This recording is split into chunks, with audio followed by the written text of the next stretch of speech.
이혼이 진행되던 어느 날이었습니다.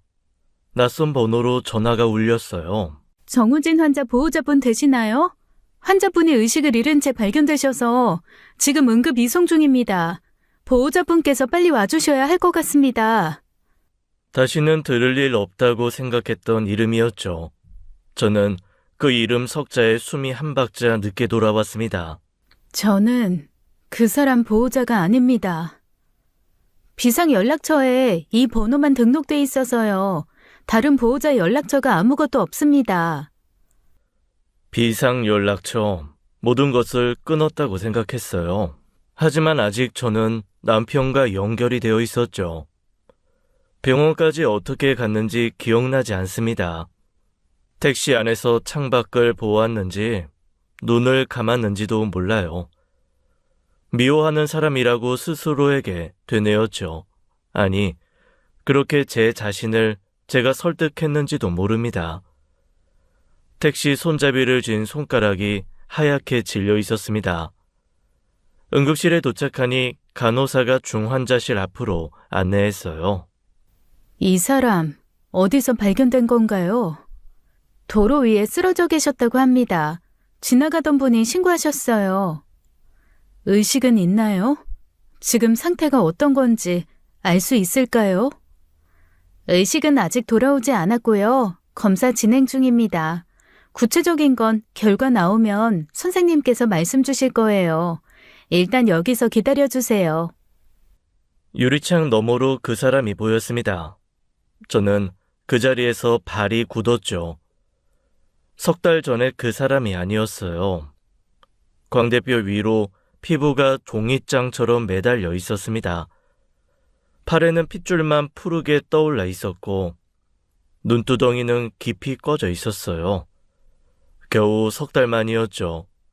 석 달 만에 사람의 형체가 이렇게까지 무너질 수 있는 건지요. 저는 유리창에 손끝을 댄 채 아무것도 할 수 없었습니다. 복도 의자에 주저앉았어요. 밤마다 원망했던 사람이었죠.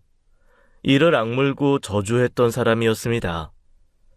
그런데 왜 제 가슴 한가운데가 이렇게 무너져 내리는 건지 스스로도 알 수 없었어요. 저도 모르게 눈물 한 방울이 얼굴에서 흘러내렸죠. 혹시 여러분도 그런 적 있으신지요? 끝냈다고 믿었는데 끝나지 않는, 미워하는데 걱정이 멈추지 않는 그런 밤이요. 머릿속에 그 사람이 마지막으로 퍼부었던 말들이 떠올랐습니다. 동시에 제가 식탁 위로 내던졌던 이혼 서류의 소리가 귓가에 겹쳐졌어요. 중환자실 복도에 앉아 있으니 시간이 거꾸로 흘렀습니다. 처음 남편을 만난 날, 그 사람은 웃는 것조차 서툰 사람이었어요. 저는 그 사람의 웃는 모습에 깜짝 놀랐죠. 세상에 한 번도 웃어보지 못한 사람의 모습인 듯 했어요. 남편은 고아원에서 자랐다고 했죠. 가족이라는 단어를 한 번도 가져본 적 없는 사람이었습니다. 나는 가족이 뭔지 모르는 사람이야. 어릴 때부터 혼자였으니까. 누가 옆에 있어주는 게 어떤 건지도 몰라. 그런데 당신이랑 있으면 이게 그건가 싶네. 그러니까 내가 좀 서툴러도 좀 모자라도 참아줘. 서툴면 어때? 같이 배워가면 되지. 나도 완벽한 사람은 아니야. 같이 배워가는 거 그거 좋다. 나 진짜 잘할 수 있을 것 같아. 당신이라면. 그 사람은 정말로 배워갔어요.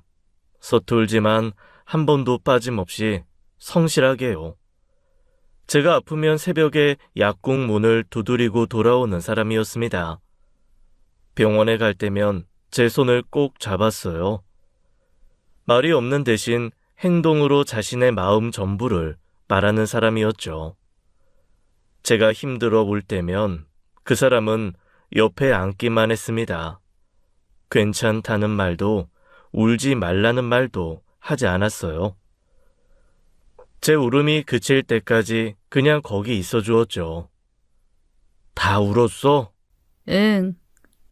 그럼 밥 먹으러 가자. 국밥 먹으면 좀 나아. 내가 맛있는데 알아. 당신은 위로가 항상 밥이야? 밥이 최고야. 슬플 때는 배라도 따뜻해야 돼. 위로의 언어가 서툰 사람이었어요. 하지만 그 어설픔이 어떤 말보다 따뜻했습니다. 아들이 태어난 날, 분만실 앞에서 그 사람이 울었어요. 간호사가 아기를 안겨주자 손이 떨려서 제대로 받지를 못했죠. 태어나서 처음 가져본 혈육이라고 한참을 말없이 울었습니다. 그 뒤로 그 사람에게 세상은 아들 하나로 충분해 보였어요. 매일 저녁 거실에서 아들과 뒹굴며 놀았죠. 아들이 까르르 웃으며 그 사람도 아이처럼 웃었습니다.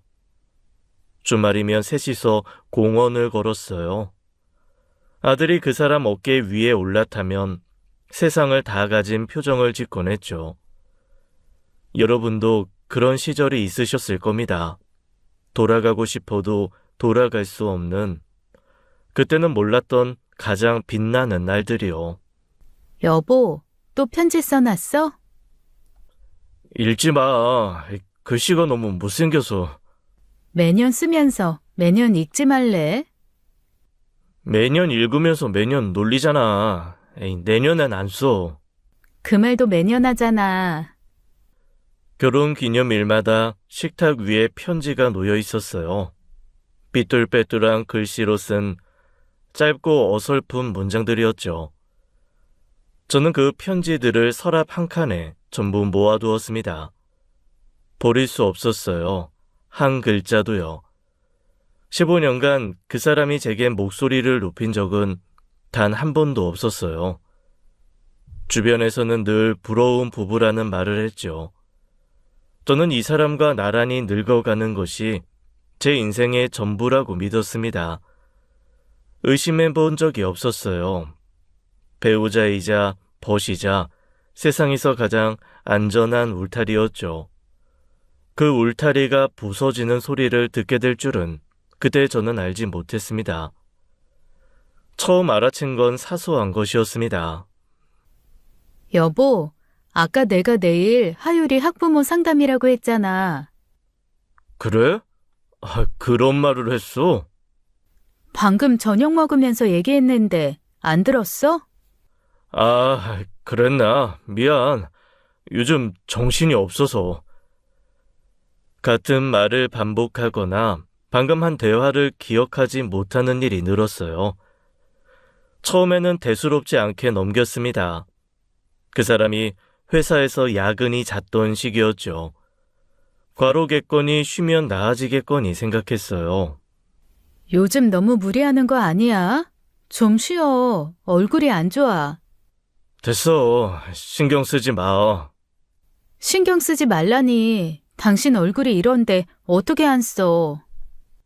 괜찮다니까. 전에는 없던 말투였습니다. 짧고 차갑고 벽 같은 대답이었죠.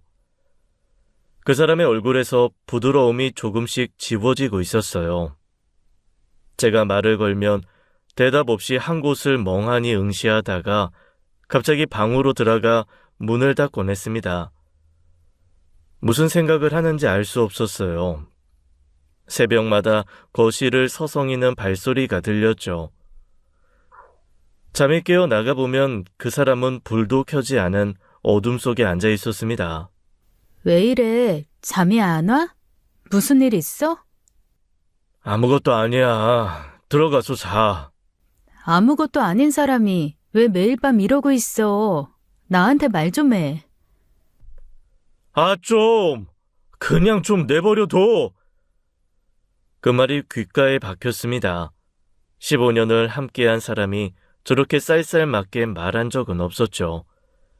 아들이 달려가 아빠한테 매달리면 그 사람은 피하듯 몸을 돌렸습니다. 예전에는 아들을 번쩍 들어 올리던 사람이었어요. 아빠, 나랑 놀자. 아빠, 우리 어제 하던 거 이어서 하자. 아들의 목소리가 빈 거실에 울렸죠. 남편은 대답 없이 방으로 들어갔고 아들이 서운한 눈으로 저를 올려다보았습니다. 엄마, 아빠 왜 그래? 나 싫어하는 거야? 아니야. 아빠가 요즘 회사에서 많이 힘든가 봐. 조금만 아빠 쉬게 해주자, 응? 아이에게 할 수 있는 말은 그것뿐이었어요. 여보, 하율이한테는 좀 다정하게 해줘. 걔가 아빠가 자기 싫어하냐고 묻더라. 얼마나 서운하면 그러겠어. 알았어. 고개만 끄덕였을 뿐 달라지는 건 없었어요. 그 사람이 무언가 무거운 것을 짊어지고 있다는 건 느꼈습니다. 하지만 저는 그것이 일시적인 스트레스라고 스스로를 안심시켰죠. 괜찮아질 거라고, 원래 그 사람으로 돌아올 거라고요. 그때 저는 몰랐습니다. 그 사람이 이미 돌아올 수 없는 길 위에 서 있다는 것을요. 그 사람의 손이 처음 물건을 집어던진 날을 기억합니다. 저녁 식사를 차려 놓았을 때였어요. 아무 말 없이 앉아있던 남편이 갑자기 젓가락을 내던졌습니다. 왜 그래? 반찬이 마음에 안 들어? 시끄러워. 시끄럽다고. 내가 뭘 어쨌다고 소리를 질러. 도대체 왜 이러는 거야? 남편은 멍한 표정으로 자기 손을 내려다보았어요. 그리고 몇 초 뒤 다시 폭발했습니다. 됐다고. 밥 먹기 싫어. 제발 좀 가만히 있어. 식탁 위 그릇이 바닥에 떨어져 깨졌어요. 15년간 한 번도 목소리를 높이지 않던 사람이었습니다. 저는 깨진 그릇보다 그 사람의 눈이 더 무서웠죠. 대화를 시도하면 남편은 의미를 알 수 없는 말을 중얼거렸어요. 같은 말을 되풀이하다가 갑자기 멈추고 허공을 노려보곤 했죠. 제가 무슨 말을 해도 벽에 대고 말하는 것 같았습니다. 어느 날은 거실 벽을 주먹으로 내리쳤죠. 한 번이 아니었어요. 서너 번을 연달아 때렸고 손등이 찢어져 피가 흘렀습니다. 저는 그 핏자국을 보며 처음으로 이 사람이 무섭다고 느꼈어요. 여러분, 사랑하는 사람이 무섭다는 게 어떤 건지 아시나요? 미워할 수 있으면 차라리 나았을 겁니다. 무서운데 걱정이 되고 걱정이 되는데 다가갈 수가 없는 거예요. 그날 밤 아들 방에 들어갔습니다. 이불을 뒤집어 쓰고 웅크린 채 떨고 있었어요. 하율아, 괜찮아. 엄마 왔어. 엄마, 아빠가 또 소리 질렀어. 나 무서워. 아빠 왜 자꾸 화내? 나 뭐 잘못한 거야? 잘못한 거 아니야. 아빠가 요즘 많이 힘든가 봐. 괜찮아. 엄마가 있잖아. 아이를 안았지만 저도 떨고 있었죠. 이런 환경에서 아이를 키울 수 없다는 생각이 처음으로 들었습니다. 제 아이가 이불 속에서 떨고 있다는 것, 그것만은 용서할 수 없었어요. 그날 밤 남편에게 매달렸어요. 제발 말해줘. 무슨 일이야? 내가 뭘 어떻게 하면 되는 건데. 나한테 말을 해야 알 수 있잖아. 하율이 이불 속에서 떨고 있었어. 당신이 무서워서. 건드리지 마. 건드리지 말라니. 당신 지금 이게 정상이야? 나한테라도 말해, 제발. 건드리지 말라고 했잖아. 그 사람의 눈빛이 예전의 남편이 아니었습니다. 같은 얼굴인데 다른 사람이 들어앉은 것 같았어요. 왜 이렇게 변했는지 도무지 알 수 없었죠. 매일 밤 잠을 이루지 못했습니다. 옆에 누운 사람의 숨소리를 들으면 이 사람이 누구인지 생각했어요. 사랑했던 사람이 낯선 사람으로 변해가는 것을 저는 그저 지켜볼 수밖에 없었습니다. 그날 저녁 아들은 거실 식탁에서 숙제를 하고 있었습니다. 남편은 소파에 앉아 멍하니 허공을 보고 있었죠. 아빠, 이 문제 모르겠어. 이거 어떻게 푸는 거야? 아빠가 예전에 알려줬던 거랑 비슷한데 나 혼자 풀어봤는데 안 돼. 아들이 공책을 들고 남편에게 다가갔어요. 예전이라면 안경을 고쳤으며 아들 옆에 앉았을 사람이었죠. 연필을 가져다가 한 줄 한 줄 짚어주던 손이었습니다. 남편은 아들의 공책을 내려다보았어요. 눈에 초점이 맞지 않는 듯 했죠. 그리고 아무 전조도 없이 공책을 바닥에 내리쳤습니다. 이 미친놈아, 너 맨날 이것도 모르냐? 종이가 찢어지는 소리가 거실을 갈랐죠. 아들이 놀라서 기겁하며 뒤로 물러났어요. 그 순간 남편이 아들의 팔을 세게 잡아당겼습니다. 맨날 와서 귀찮게, 넌 이것도 혼자 못해? 왜 알려줘도 계속 까먹어? 아빠 놔줘! 아빠! 저는 부엌에서 그 소리를 듣고 뛰어갔습니다. 아들의 팔을 잡고 있는 남편의 손이 보였어요. 그 손에 핏줄이 설 만큼 힘이 들어가 있었죠. 저는 남편의 손목을 잡아 아들에게서 떼어놓았습니다. 아들은 울면서 제 등 뒤로 숨었어요. 아이의 몸이 나뭇잎처럼 떨리고 있었죠. 지금 이게 무슨 짓이야? 당신 미쳤어? 12살짜리 애한테 왜 이래? 왜 욕을 해? 숙제 물어본 게 뭐가 잘못이야? 남편은 멈칫했습니다. 자기 손을 내려다보았어요. 방금 아들을 움켜쥐었던 바로 그 손이었죠. 그 순간 남편의 표정이 변했습니다. 하지만 그것은 한순간이었어요. 곧 눈빛이 다시 험악하게 굳었고 남편은 아무 말 없이 몸을 돌려 방으로 들어갔어요. 아들은 제 품에서 떨며 같은 말만 반복했습니다. 엄마, 아빠가 왜 그래? 아빠 무서워. 나 뭐 잘못한 거야? 아빠 왜 나한테 그래? 엄마, 아빠가 나 싫은 거야? 아니야, 네 잘못 아니야. 아무것도 네 잘못 아니야, 하유라. 아빠가 요즘 아픈 거야. 엄마가 지켜줄게. 아이를 안은 채 팔을 확인했습니다. 남편의 손자국이 빨갛게 찍혀 있었어요. 5 손가락 모양 그대로였죠. 그 자국 위로 살이 부어오르고 있었습니다. 그것을 본 순간 제 안에서 무언가가 끊어졌어요. 그 사람은 아들의 머리카락 한 올 건드린 적 없는 사람이었어요. 아들이 실수를 해도 말을 안 들어도 한 번도 손을 올린 적 없었죠. 아들 앞에서는 항상 웃고 있던 사람이었습니다. 그런 사람의 손자국이 12살 아이의 팔에 찍혀 있었어요.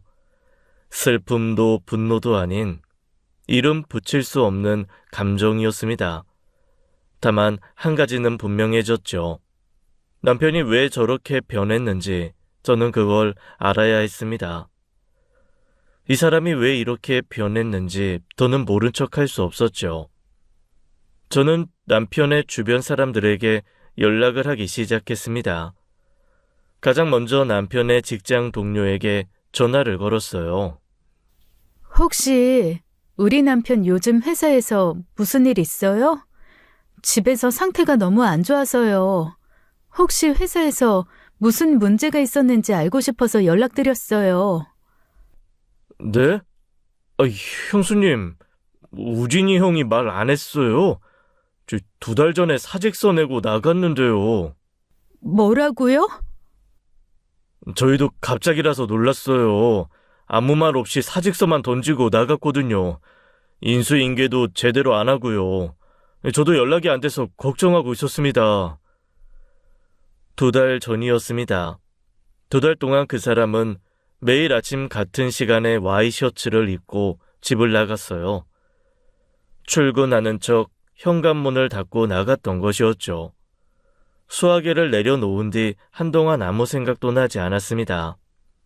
머릿속이 하얗게 비어버렸어요. 그날 밤 남편이 들어오자마자 따졌죠. 회사 그만뒀다며. 2달 전에. 왜 나한테 말 안 했어? 매일 아침 출근하는 척한 거야? 나한테 연기한 거냐고. 퇴직금은 그 돈 다 어디 쓴 거야? 도대체 나한테 뭘 숨기고 있는 거야?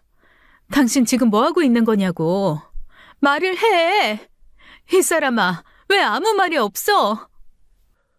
남편은 고개를 숙인 채 묵묵히 앉아 있었어요. 한마디도 하지 않았습니다. 마치 제 말이 들리지 않는 사람처럼요. 대답 좀 해줘, 제발. 나 지금 미쳐버릴 것 같아. 당신이 뭘 하고 있는 건지 아무것도 모르겠어. 알아서 하고 있으니까 상관하지 마. 그 한마디를 남기고 남편은 자리에서 일어나 집을 나가버렸죠. 알아서 하고 있다는 그 말이 오히려 더 무서웠습니다.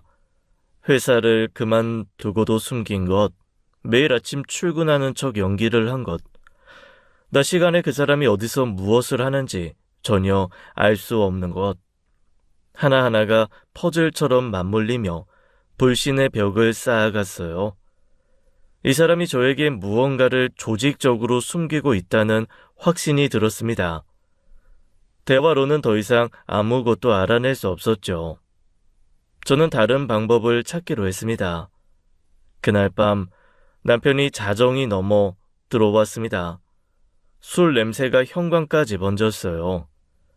외투를 벗어 걸렸는데 저는 그 자리에서 멈췄죠. 제가 쓰지 않는 향수 냄새였습니다. 달콤하고 가벼운, 분명히 여자의 것이었어요. 외투기 쪽에 진하게 배어 있었죠. 머릿속이 순간 정지했습니다. 손끝부터 차가워지는 것이 느껴졌죠. 그 향이 코끝에서 떠나지 않았어요.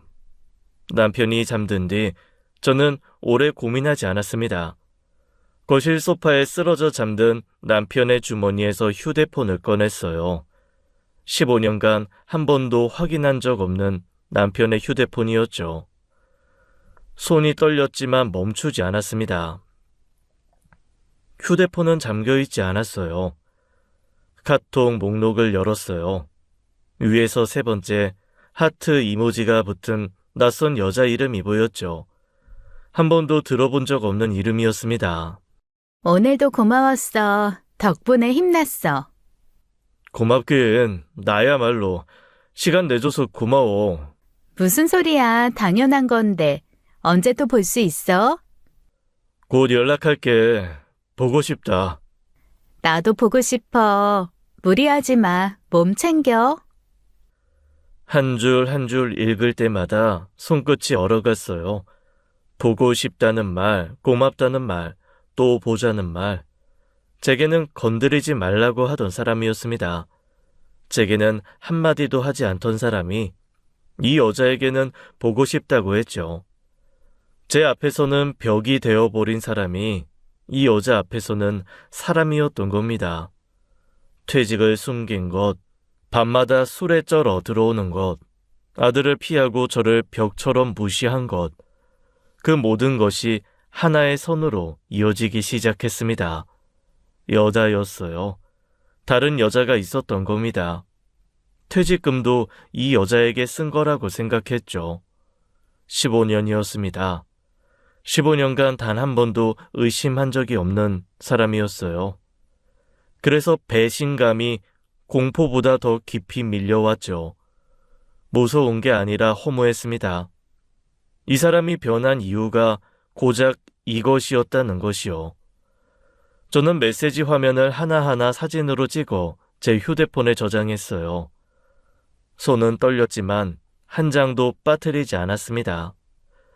날짜와 시간이 찍힌 화면을 전부 캡처했죠. 휴대폰을 남편 주머니에 도로 넣고 저는 어두운 부엌에 한참을 섰습니다. 눈물이 나지 않았어요. 눈물보다 깊은 곳에서 무언가가 식어가고 있었죠.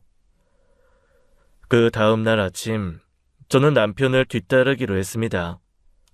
남편은 여느 날처럼 와이셔츠를 입고 집을 나섰어요. 마치 출근하는 사람의 발걸음이었죠. 가방을 메고 현관을 나서는 뒷모습이 너무 자연스러웠습니다.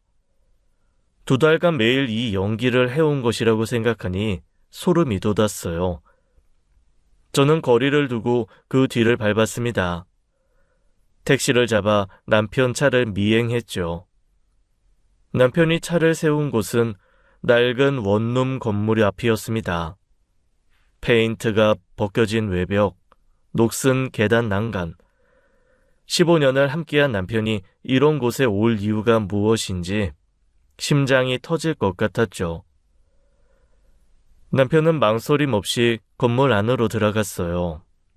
익숙한 걸음이었습니다. 이 길을 수없이 다녔다는 뜻이었죠. 저는 조심히 남편 뒤를 따라 들어갔습니다. 계단으로 조심스럽게 남편이 몇 층까지 올라가는지 보았죠. 잠시 뒤 남편이 다시 나왔어요. 저는 급하게 몸을 숨겼습니다. 남편은 무언가를 사러 가는 듯 골목 쪽으로 사라졌죠. 저는 그 틈을 놓치지 않았습니다. 떨리는 다리를 끌고 남편이 올라갔던 2층으로 갔죠. 2층은 딱 두 세대였습니다. 그때 한쪽 세대 문이 열리며 어떤 아줌마가 내려가는 게 보였어요. 저는 반대편 문을 보았습니다. 그것이 남편이 저 몰래 있는 원룸이었겠죠. 원룸 앞에 섰어요. 집 비밀번호를 눌러야 했죠. 혹시나 하는 마음에 집 현관 비번을 눌렀습니다. 초록불이 들어왔어요. 비번이 같았죠. 저는 눈을 질끈 감았습니다. 이 사람이 이곳에 우리 집 비번을 쓰고 있다는 것, 그것이 무엇을 의미하는지 생각하고 싶지 않았어요. 하지만 이미 알고 있었죠. 문을 열었습니다. 좁은 원룸이었어요. 싱크대 옆 선반 위에 화장품이 줄지어 놓여 있었죠. 옷걸이에는 여자 외투와 원피스가 걸려 있었습니다. 현관 앞에는 여자 신발이 가지런히 놓여 있었고 화장대 위에는 립스틱과 손거울이 있었어요. 침대 옆 탁자에는 여자 향수병이 놓여 있었죠. 외투에서 맡았던 바로 그 냄새였습니다. 다리에 힘이 빠졌어요. 이곳에서 살림을 차리고 있었던 겁니다. 다른 여자와요. 퇴직금은 이 여자와 이곳을 꾸미는데 쓰인 거였죠. 카톡의 메시지, 외투에 밴 향수 냄새, 그리고 이 원룸. 모든 증거가 하나로 맞아 떨어졌습니다. 퇴직금의 행방도, 낮 시간의 공백도, 밤마다 술에 절어 들어오는 것도 전부 설명이 되었죠. 빠짐없이 완벽하게요. 참 잔인했어요. 믿었던 사람의 배신의 증거를 제 두 눈으로 직접 확인하는 게요. 차라리 모르는 편이 나았을 겁니다. 저는 건물 밖으로 비틀거리며 나왔습니다. 벽에 등을 기대고 한참을 서 있었어요. 얼마나 울었는지 모릅니다. 15년의 결혼 생활이 이 좁은 원룸 안에서 끝났다는 것을 받아들이고 있었습니다. 미련이라는 것이 있었다면 그날 전부 죽었어요. 남은 것은 아무것도 없었죠. 이 사람에 대한 마지막 한 조각의 믿음마저 그 원룸 바닥에 두고 나왔습니다. 그날 밤 저는 이혼을 결심했습니다. 다음 날 아들을 친정에 맡겼어요. 오늘은 집안에 전쟁이 일어날 테니까요. 갑자기 하율이는 왜? 무슨 일이 있어? 엄마, 나중에 얘기할게. 며칠만 하율이 좀 봐줘. 애가 얼굴은 왜 이래? 밥은 먹고 다니는 거야? 눈이 왜 이렇게 부었어? 정서방이랑 싸웠어? 엄마, 제발 지금은 묻지 마. 나중에 다 말할게. 어머니의 얼굴에 걱정이 가득했지만 더 묻지 않았어요.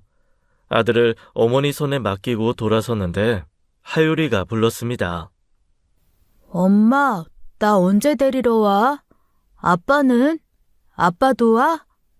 금방 올게. 할머니랑 잘 있어. 아이의 눈을 똑바로 보지 못했어요.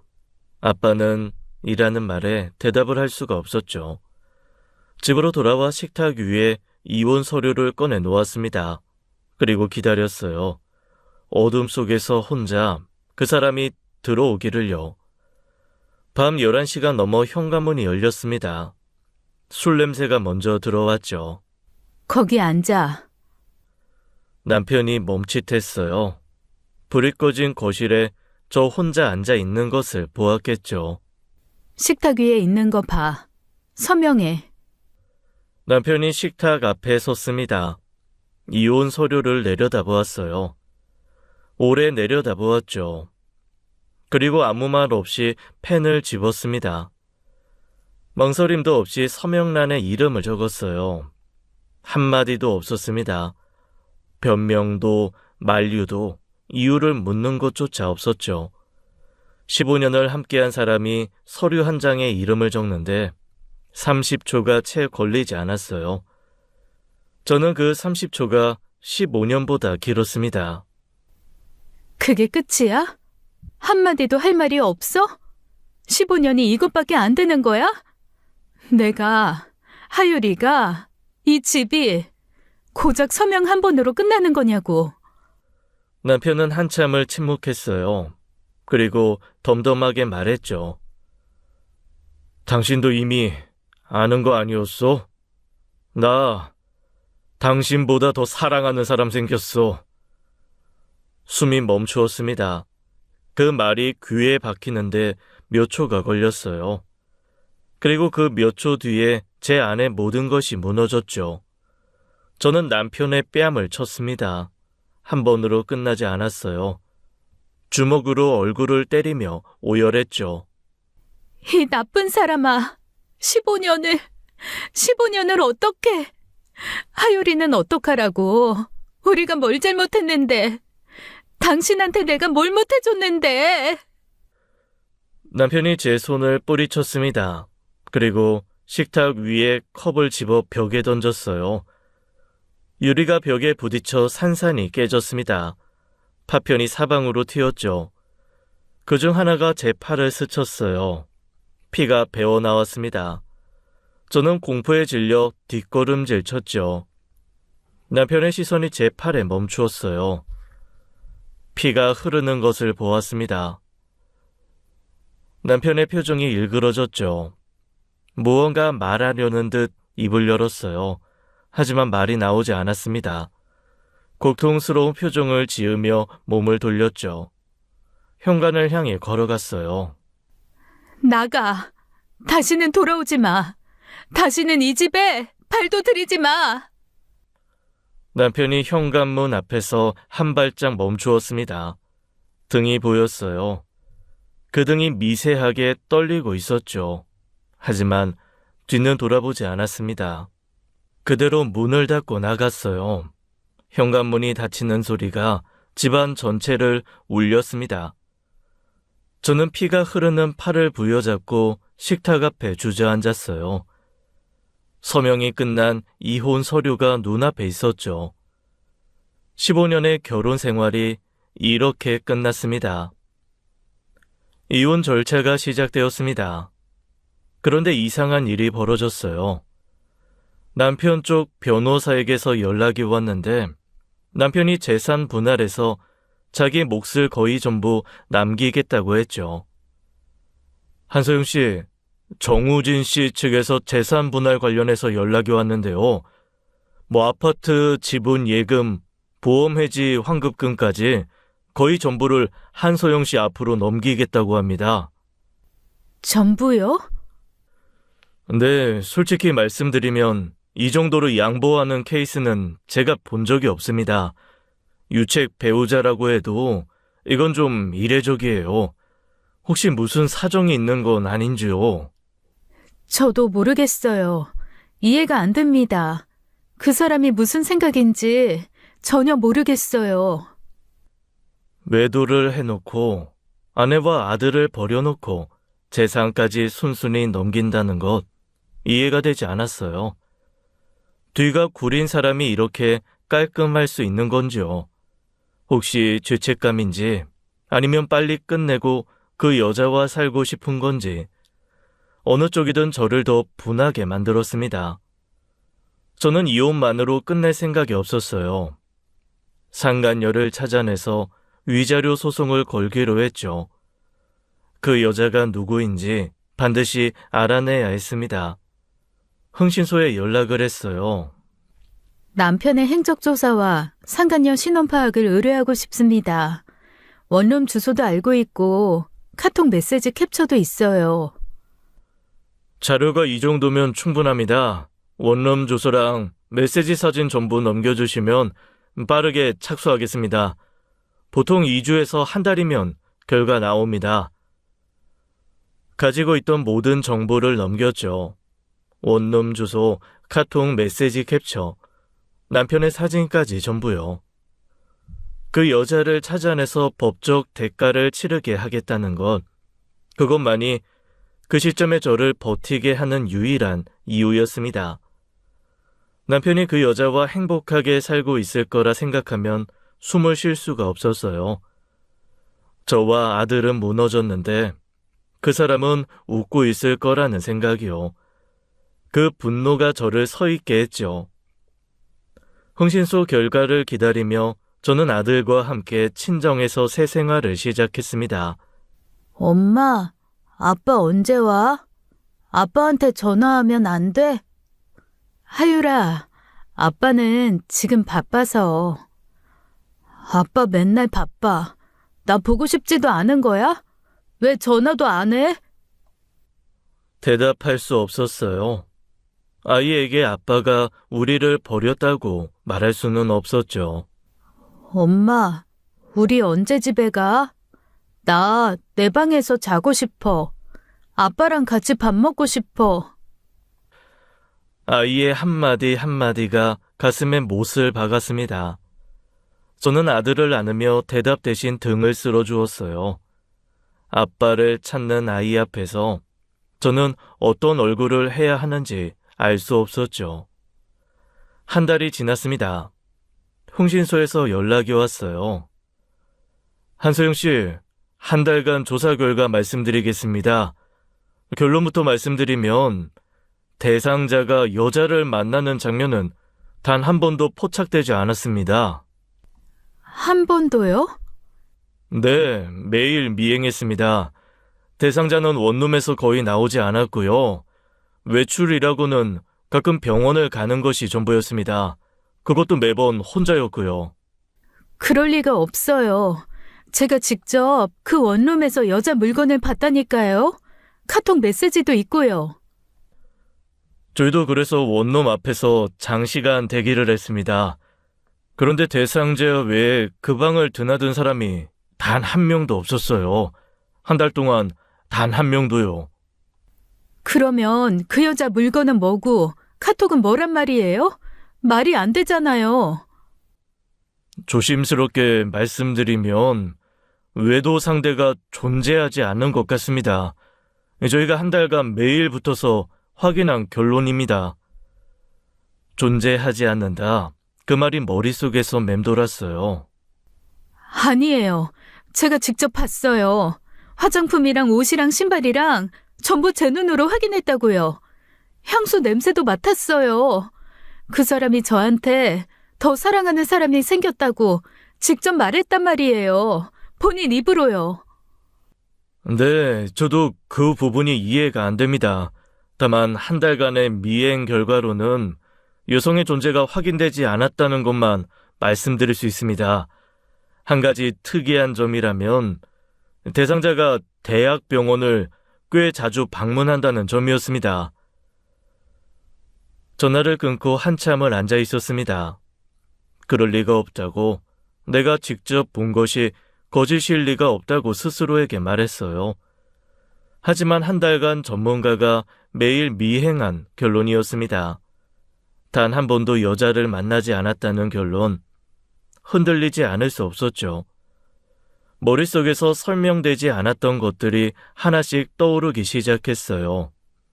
재산을 아무런 조건 없이 전부 넘긴 것, 이유를 알 수 없던 그 이례적인 양보, 서명할 때 단 한마디의 변명도 없었던 것, 그리고 흥신소가 보고한 대학병원 출입 기록. 그 사람은 왜 혼자 병원에 가는 것인지요. 무언가 제가 놓치고 있는 것이 있었습니다. 그것이 무엇인지 정확히 알 수는 없었지만 불안감이 가슴을 조여왔죠. 저는 직접 확인하기로 했습니다. 남편의 원룸을 다시 찾아가기로요. 원룸 건물 앞에 다시 섰습니다. 석 달 만이었죠. 비번을 눌렀어요. 빨간 불이 들어왔습니다. 비번이 바뀌어 있었죠. 다시 한번 눌러보았지만 결과는 같았어요. 문 앞에서 멍하니 서 있는데 뒤에서 목소리가 들렸습니다. 혹시 202호 관련해서 오신 분이세요? 네? 아, 네. 저 여기 202호에 사는 사람 부인인데요. 아, 아내시구나. 잘 오셨어요. 솔직히 말씀드릴게요. 그 방 세입자 때문에 민원이 장난이 아닙니다. 민원이요? 무슨 민원인데요? 밤마다 소리를 질러요. 물건 던지는 소리에 벽 치는 소리에 옆방 사람들이 다 못 살겠다고 난리가 났어요. 한두 번이 아니라 거의 매일이에요. 처음엔 참았는데 점점 심해져서요.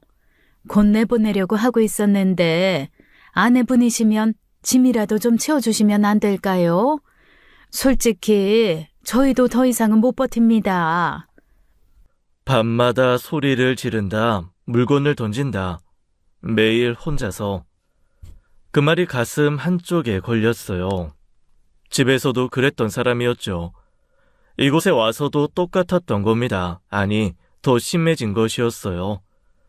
관리인이 마스터키로 문을 열어주었습니다. 저는 원룸 안에 발을 들이는 순간 멈추었죠. 여자 옷이 없었어요. 화장품이 없었습니다. 신발도 향수병도 립스틱도 없었죠. 석 달 전 제가 두 눈으로 보았던 여자의 흔적이 단 하나도 남아있지 않았어요. 마치 처음부터 없었던 것처럼요. 그 자리에 있는 것은 전혀 다른 풍경이었습니다. 식탁 위에 약병이 수십 개 늘어져 있었어요. 크고 작은 약병들이 줄지어 놓여 있었고 복약 시간표가 빼곡하게 적힌 종이가 붙어 있었죠. 아침, 점심, 저녁, 취침 전 시간마다 먹어야 할 약 이름이 빼곡하게 적혀 있었습니다.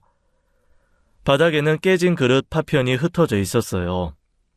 벽 곳곳에 움푹 패인 자국이 있었죠. 그 자국 위에 피가 말라붙어 있었습니다. 한 곳이 아니었어요. 방 안 내면 벽 거의 전부에 자국이 있었죠. 주먹으로 벽을 쳤던 흔적이었습니다. 한 번이 아니었어요. 수십 번, 수백 번이었죠. 그 사람이 이 좁은 방에서 혼자 무엇과 싸우고 있었는지 벽이 대신 말해주고 있었습니다.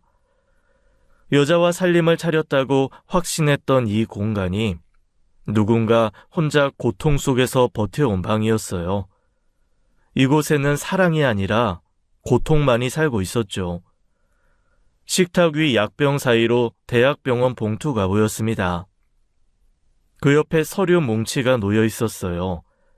남편의 이름이 적힌 봉투였죠. 저는 떨리는 손으로 봉투에 다가갔습니다. 심장이 귀 뒤까지 울렸어요. 제가 알고 있던 모든 것이 틀렸을 수 있다는 공포가 밀려왔죠. 봉투를 집어드는 손이 멈추지 않고 떨렸습니다. 봉투를 열었습니다. 안에서 서류 여러 장이 나왔어요. 메뉴에 대학병원 로고가 찍힌 진단서가 있었죠. 환자명 정우진, 진단명 교모세포종, 전두엽 악성뇌종양. 글자가 눈에 들어오지 않았습니다. 몇 번을 다시 읽었어요. 교모세포종, 악성, 뇌종양. 같은 글자를 5번을 읽고서야 의미가 들어왔죠. 진단 날짜를 확인했습니다. 남편의 성격이 처음 변하기 시작한 시점보다 몇 주 앞선 날짜였어요. 그 사람은 이미 알고 있었던 거예요. 자기에게 무슨 일이 일어나고 있는지 저보다 먼저 알고 있었던 겁니다. 혼자 병원에 가서 혼자 진단을 받고 혼자 감당하고 있었죠. 저에게는 단 한마디도 하지 않은 채로요. 진단서 뒤에 의사 소견서가 붙어 있었어요. 전두엽 종양의 진행에 따라 감정 조절 기능의 현저한 저하, 충동적 폭력성 증가, 인지 기능의 비가역적 손상이 불가피할 것으로 사료됨. 환자 본인에게 예후 고지 완료. 감정 조절 불가, 폭력성 증가, 비가역적, 예후 고지 완료. 이 사람은 자기가 어떻게 될지 의사에게 들었던 겁니다. 자기가 점점 난폭해지고 자기가 사랑하는 사람들을 다치게 할 거라는 것을요. 그것을 알고 혼자 삼킨 것이었어요. 그 순간 머릿속에서 지난 일들이 거꾸로 돌아가기 시작했죠. 식탁에서 이유 없이 젓가락을 던진 것, 벽을 주먹으로 치던 것, 아들의 팔을 잡아당긴 것, 건드리지 말라고 소리치던 것, 제발 내버려 두라고 했던 그 말, 그것이 남편의 의지가 아니었습니다. 종양이 그 사람의 뇌를 잠식하고 있었던 거예요. 그 사람 안에 그 사람을 종양이 먹어치우고 있었던 겁니다. 폭발하고 나서 자기 손을 내려다보던 그 눈빛이 떠올랐죠. 그때 남편은 알고 있었던 거예요. 자기가 한 짓을 자기가 멈출 수 없다는 것을요. 그리고 저는 깨달았습니다. 여자 물건, 원룸에 가지런히 놓여있던 화장품과 옷과 신발, 외투에 밴 향수 냄새, 카톡의 다정한 메시지, 전부 그 사람이 만들어 놓은 것이었어요. 제가 의심하고 뒤를 밟고 이 원룸을 찾아올 것을 알고 있었던 거지요. 15년을 함께한 사람이니까 제 성격을 알았던 겁니다. 일부러 여자의 흔적을 배치한 것이었어요. 자기가 외도를 하고 있다고 믿게 만들기 위해서요. 더 사랑하는 사람이 생겼다는 그 말도 거짓말이었습니다. 흥신소가 한 달을 미행하고도 여자를 찾지 못한 이유가 거기 있었죠. 처음부터 여자 같은 건 없었어요. 그 사람은 자기가 점점 통제 불가능한 사람이 되어가고 있다는 것을 알고 있었습니다. 폭력이 심해질 것을, 가족을 다치게 할 것을 알았죠. 그래서 제가 스스로 떠나도록 외도라는 이유를 만들어준 것이었어요. 재산을 전부 넘긴 것도, 이혼 서류에 망설임 없이 서명을 한 것도 전부 같은 이유였죠. 그 사람의 마지막 사랑이었습니다. 진단서를 쥔 손에 힘이 빠졌어요. 바닥에 무릎을 꿇었죠. 바로 그 순간 휴대폰이 울렸습니다. 정우진 환자 보호자 되시나요? 환자분이 도로에서 의식을 잃고 쓰러져 응급 이송되었습니다. 상태가 위중합니다. 지금 바로 와주셔야 합니다. 저는 진단서를 움켜쥔 채 원룸을 뛰쳐나갔습니다. 병원에 도착했어요. 의사가 저를 붙잡았죠. 보호자분이시죠? 환자분은 발작으로 도로에서 쓰러지셨습니다. 현재 의식이 없는 상태이고요. 살릴 수 있는 거예요? 수술은요? 뭐라도 할 수 있는 게 있잖아요. 솔직하게 말씀드리겠습니다. 환자분은 교모세포종 말기입니다. 종양이 이미 광범위하게 퍼져 있어서 수술이 가능한 단계는 아닙니다. 말기라니, 그러면... 남은 시간이 며칠 내외입니다. 마음의 준비를 하시는 것이 좋겠습니다. 보호자분께 이렇게 말씀드려야 해서 정말 죄송합니다. 며칠이라는 말이 복도 벽에 부딪혀 돌아왔습니다. 다리에 힘이 빠져 벽을 짚었어요. 중환자실 문이 열렸죠. 남편이 누워 있었습니다. 사람이 이렇게까지 변할 수 있다는 것을 저는 그때 처음 알았어요. 뼈만 남아 있었죠. 광대뼈가 튀어나오고 눈이 움푹 꺼져 있었습니다. 팔에는 핏줄이 그대로 비쳤고 손목은 제 손가락으로 감싸도 남을 만큼 가늘었어요. 15년간 저와 아들을 안아주던 그 넓은 어깨가 이불 밑에서 뼈의 윤곽만 드러내고 있었죠.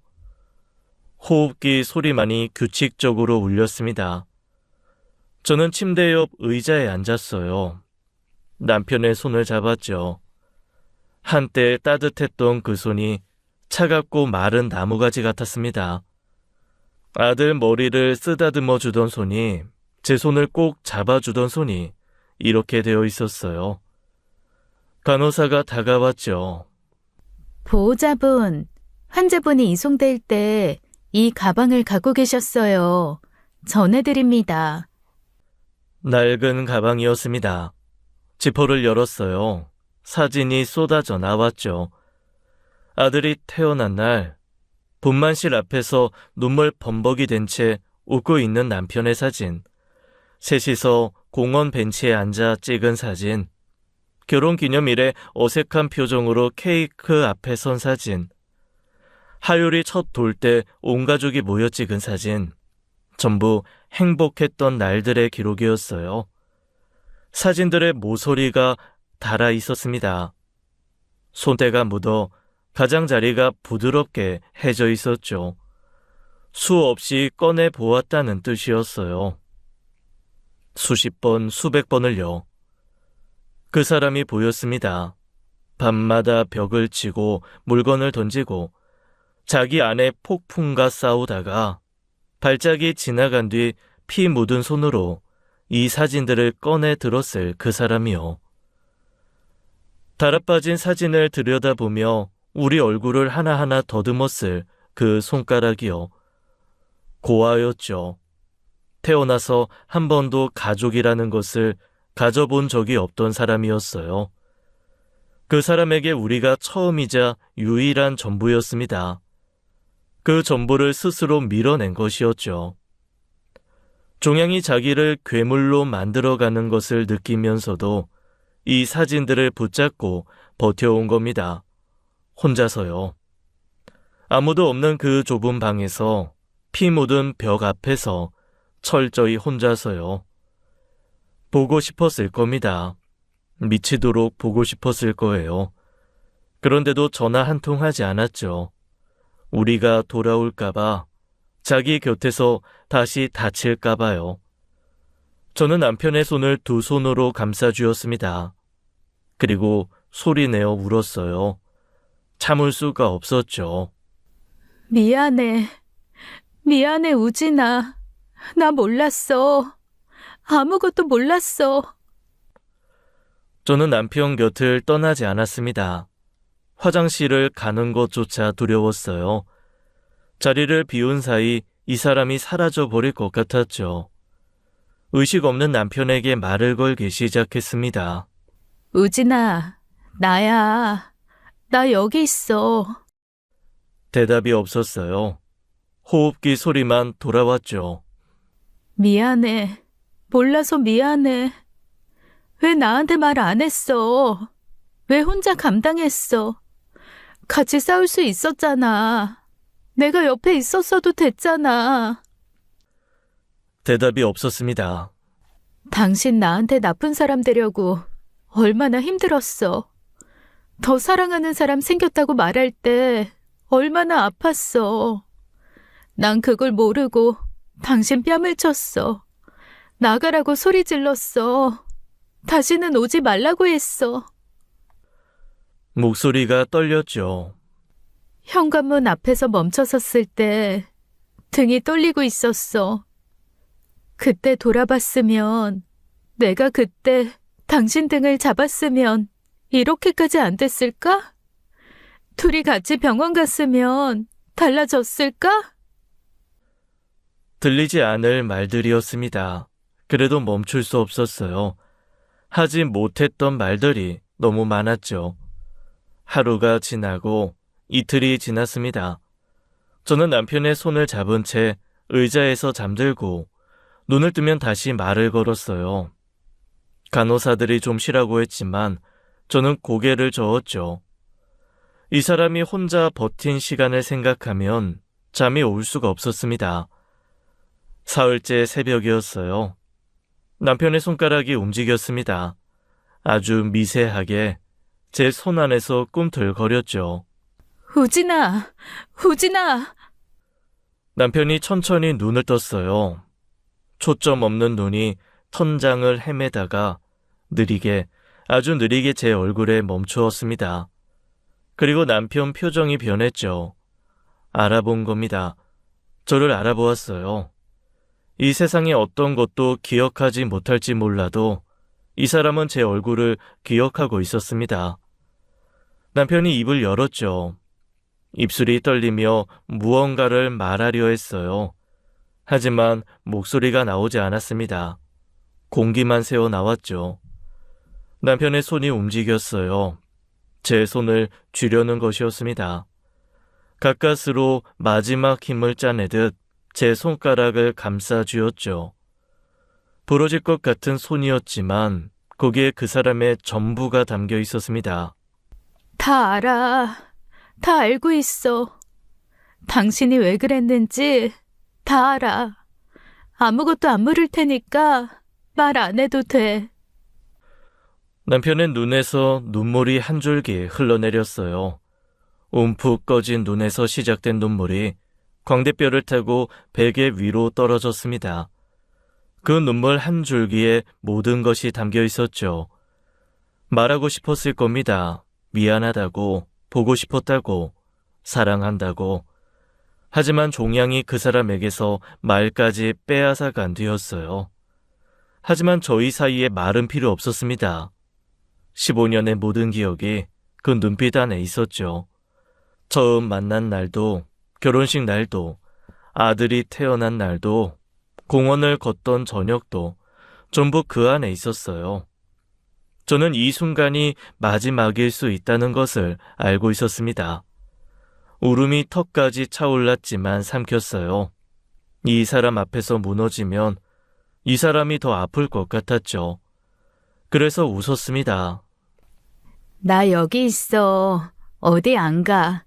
이제 어디 안 가. 남편의 손이 제 손 안에서 미세하게 떨렸죠. 그것이 대답이었습니다. 저는 친정 어머니에게 전화를 걸었습니다. 엄마, 하율이 데리고 병원으로 와줘. 아이가 아빠 봐야 해. 서영아, 무슨 일이야? 왜 병원이야? 엄마, 우진 씨가 아파. 많이 아파. 제발 빨리 와줘. 1시간 뒤 어머니가 아들의 손을 잡고 도착했어요. 아들은 중환자실 문 앞에서 발걸음을 멈추었죠. 유리창 너머로 침대 위에 아버지가 보였을 겁니다. 엄마, 아빠야? 아이의 목소리가 떨리고 있었어요. 저는 아들의 손을 잡았습니다. 아빠야. 엄마랑 같이 들어가자. 함께 들어갔죠. 아들은 침대 위 아버지의 모습을 보고 얼굴이 굳었습니다. 뼈만 남은 얼굴, 호흡기, 팔에 꽂힌 수액줄. 석 달 전까지 자기 숙제를 봐주던 아빠의 모습이 아니었죠. 저는 아들 앞에 무릎을 꿇었어요. 하율아, 엄마가 말해줄 게 있어. 아빠가 너한테 소리 지르고 팔을 잡았던 거 기억하지? 응. 그건 아빠가 그런 게 아니야. 아빠 머릿속에 나쁜 병이 생겨서 아빠가 아빠를 못한 거야. 아빠는 한 번도 널 미워한 적이 없어. 한 번도. 아빠가 제일 사랑하는 사람이 너야. 아들은 한참 아버지 얼굴을 내려다보았습니다. 그리고 아주 조심스럽게 아버지의 손을 잡았죠. 그 순간 남편이 눈을 떴어요. 간신히 겨우 눈꺼풀이 열렸습니다. 그리고 아들의 얼굴에 시선이 멈추었죠. 알아본 겁니다. 남편의 눈이 흔들렸어요. 입이 움직였지만 소리가 나오지 않았죠. 눈에서 눈물만 줄줄 흘러내렸습니다. 남편의 손이 움직였어요. 아들의 손을 쥐려는 것이었죠. 그리고 떨리는 팔을 들어 아들의 머리 위에 손을 올렸습니다. 힘이 없었어요. 손가락 하나 제대로 펴지 못했죠. 그래도 아들의 머리카락 위에 손을 얹었습니다. 마지막 힘을 다해서요.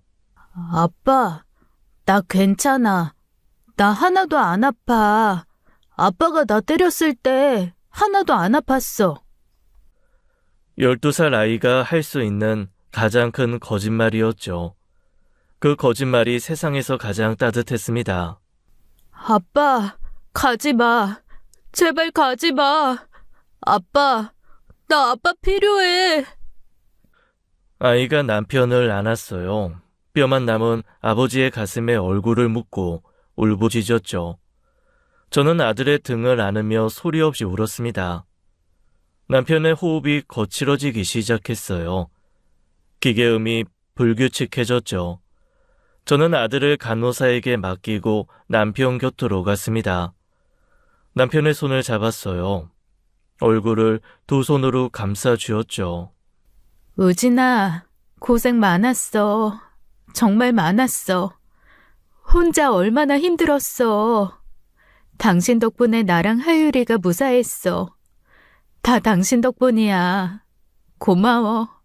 정말 고마워. 남편의 눈이 저를 보고 있었어요.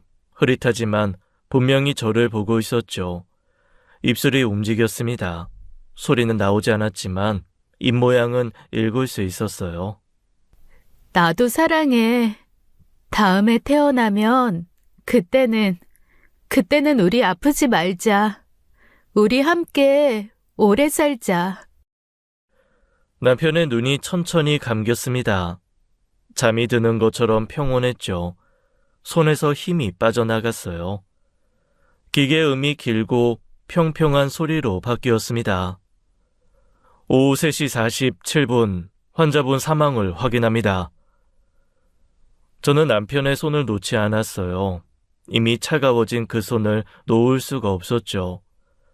저는 오랫동안 남편을 놓지 못했습니다. 장례를 마친 뒤 저는 남편의 원룸을 마지막으로 찾아갔습니다. 이 방에 남은 것들을 정리해야 했어요. 구석에 놓인 서류 봉투를 열었죠. 보험금 수령인 변경 서류가 들어있었습니다. 수령인이 저와 하율이 이름으로 바뀌어 있었어요. 그 아래에는 아들 이름으로 된 적금 통장이 있었죠. 퇴직금을 넣은 것이었어요. 무너져가는 와중에도 이 사람은 우리가 경제적으로 무너지지 않도록 하나하나 정리해두고 있었죠. 마지막까지 아버지였던 겁니다. 서랍을 열었을 때 접힌 편지 한 장이 나왔습니다. 남편의 글씨였어요. 삐뚤빼뚤한 익숙한 그 글씨요. 서영아, 이 편지를 읽고 있다면 내 연극이 들통난 거겠지. 아마 언젠가는 당신이 알 거라고 믿어. 당신은 나보다 똑똑한 사람이니까. 진단받던 날 의사가 말했어. 종양이 전두엽을 먹고 있어서 감정 조절이 안 되고 폭력성이 심해질 거라고. 내 의지와는 상관없이. 처음에는 너한테 솔직히 말하려고 했어. 그런데 15년을 같이 산 사람이라 알아. 네가 절대 나를 안 떠날 거라는 거. 아프다고 하면 끝까지 내 옆에 있으려고 할 거라는 거. 그게 가장 무서웠어. 내가 점점 나빠지면 내 손으로 너를 때릴 수도 있어. 하율이를 다치게 할 수도 있고. 이미 시작되고 있었으니까 나도 모르게 물건을 던지고 소리를 지르는 게. 너는 병을 알면 동정심에 사랑 때문에 절대 안 떠나. 떠나지 않으면 너와 하율이가 다쳐. 그건 내가 견딜 수 없는 거야. 그래서 결론을 내렸어. 내가 생각한 방법 때문에 너무 속상해하지 마.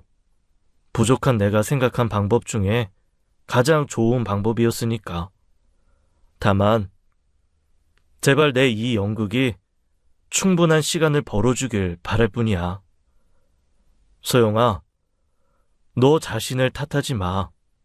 네 덕분에 나는 너를 내 손으로 다치게 하지 않을 수 있었어. 그것만으로 나는 충분해. 15년간 나의 가족이어서 고마웠어. 나한테 가족을 만들어줘서 고마웠어. 하유리한테 좋은 아빠였던 시간이 있어서 그걸로 됐어. 후회도 미련도 없이 나는 당당하게 내 운명을 받아들이며 떠날게. 당신도 이제 그만 울어. 혼자 편하게 가버려서 당신한테 더 미안할 뿐이네.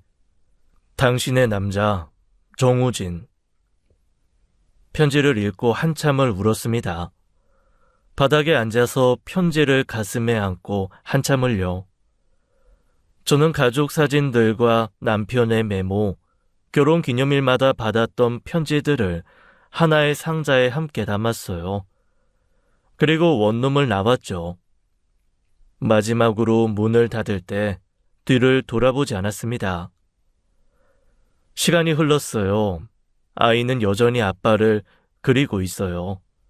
우리 셋이 함께 있는 그림을요. 저는 매년 결혼 기념일이 되면 그 상자를 꺼냅니다. 편지를 한 장씩 읽지요.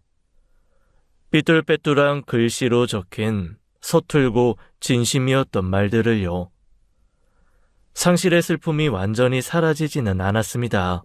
아마 평생을 사라지지 않을 거예요. 다만 한 가지 변하지 않은 것이 있죠. 그 사랑이 끝까지 우리를 사랑했다는 것, 무너지면서도 부서지면서도 마지막 순간까지 가족을 지키려 했다는 것. 그 진실이 오늘도 저를 지탱하고 있습니다. 오늘도 저는 식탁 앞에 앉아요. 남편이 앉던 자리가 비어있죠. 하지만 그 자리가 비었다고 느끼지는 않습니다. 그 사람의 사랑이 아직 거기 앉아 있으니까요. 지금까지 사연 읽어주는 남녀였습니다. 끝까지 함께 해주신 여러분 감사드리며 저희는 다음 사연으로 돌아올게요. 감사합니다.